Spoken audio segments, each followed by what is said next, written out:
બાવળના ગુંદનું કૈરું બનાવીશું આપણે આ ગુજરાતમાં ને આપણા બધા ત્યાં તો ગુંદનો ખાવાનો બહુ શિયાળામાં બહુ જ ટેસ્ટી અને પૌષ્ટિક ખોરાક હોય છે.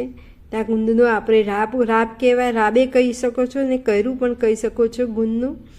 ગુંદ તો આમ તો પૌષ્ટિક ખોરાકમાં ગણાય, એટલે ગુંદમાંથી તો કેલ્શિયમ ભરપૂર પ્રમાણમાં મળે છે. બીજા ઘણા પોષક તત્વો પણ ગુંદમાં મળે છે. આપણે તો બધાને ખબર છે તે ગુંદમાંથી શું મળે છે. પણ ગુંદ સૂકો હોવો જોઈએ, તમે આમ અડી તો તમે ભાગી જાય એવો હોવો જોઈએ. આમાં લીલો ગુંદ ન હોવો જોઈએ. હવે ચલો આપણે ગુંદનું કૈરું બનાવશું. પહેલાં તો જુઓ તમે, ગુંદનું કૈરું આવું લિક્વિડ જેવું હોય. તમને પહેલાં બતાવી દઉં તમને,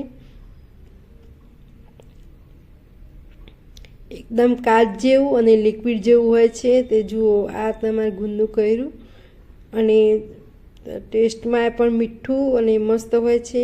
તમે આમાં કોઈ બી સૂંઠ ગંઠોડા પણ નાખી શકો છો. હવે આ જુઓ ગુંદનું કૈરું. હવે એમ તમને બનાવવાની હું રીત કહું તમને. પહેલાં તો ગુંદ 1 કપ ગુંદ લીધો છે મેં, એ પ્રમાણમાં દળી દેવું. અને પાવડરના રૂપમાં પણ બજારમાં મળી શકે છે. તમારે પાવડર લેવો હોય તો પણ લઈ શકો છો, અને તમારે ગુંદ બધો એક સાથે દળવો હોય પણ તો પણ દળીને એરટાઈટ ડબ્બામાં ભરી શકો છો. જો તમારે જ્યારે પણ કૈરું બનાવો ત્યારે પણ બનાવી શકાય. એ રીતે તમે આ ગુંદનું કૈરું દળીને જુઓ, થોડું દળ્યું પણ થોડું મોટું લાગતું હતું મને, એટલે મેં પાછું ફરીથી દળવાનું ચાલુ કર્યું. આવી રીતે તમે ગુંદનું કૈરું બનાવશો તો શરીરનું બંધારણ પણ સારું, કમરનો દુખાવો હોય આ પણ સારું, અને એને વજન પણ ઉતરે છે આનાથી તો, ખોરાક લેવાથી તો. એટલે આ જુઓ, તમારે ગુંદનો હવે પાવડર થઈ ગયો છે.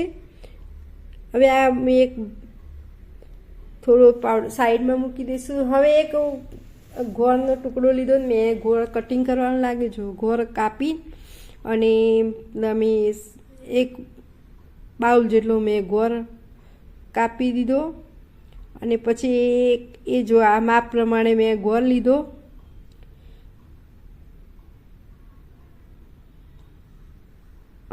આ જ માપ પ્રમાણે હું ગુંદ લઈશ.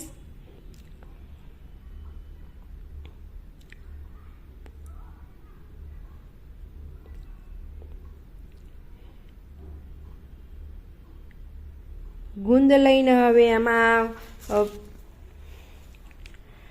એ જ માપ પ્રમાણે હું પાણી લઈ લઉં છું, અને પાણી લઈને પછી એને મિક્સ કરી દઈશું.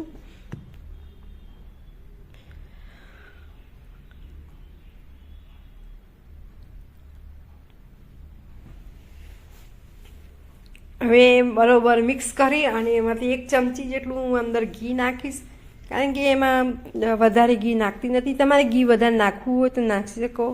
આમાં મેલ્ટ ઘી પણ નાખી શકાય અને ઠંડુ ઘી પણ નાખી શકાય.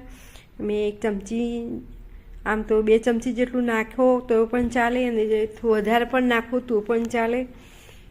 હવે આને બરોબર મિક્સ કરી દઈશું.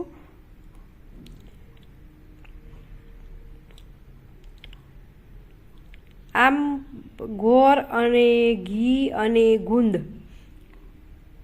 અને પાણી આ બધું બરોબર મિક્સ કરીને પછી એને ગેસ ઉપર મૂકી દઈશું. જ્યારે ગેસ પર ગરમ થશે ને એટલે ત્યારે તે ગોળ પણ ઓગળી જશે અને લિક્વિડના રૂપમાં થઈ જશે. હવે આને તેને સતત હલાવ્યા કરવાનું. આજુબાજુ કિનારે પણ ચોટેલું હોય તો પણ તેને વખોડી દેવાનું, કારણ કે નીચે પાછું ચોટે. એને સતત હલાવ્યા જ કરવાનું. ચમચીને પણ ચોટશે તમારે. એ ચમચી તમારે આમ તમે ઊંધી ચમચી ચોંટાડશો એટલે તમારે ગરમ થશે ને તેમ તેમ એ ચમચી પણ સાફ થઈ જશે તમારે.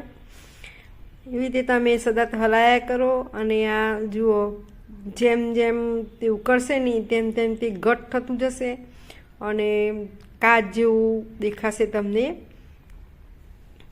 એકદમ પારદર્શક થઈ જશે.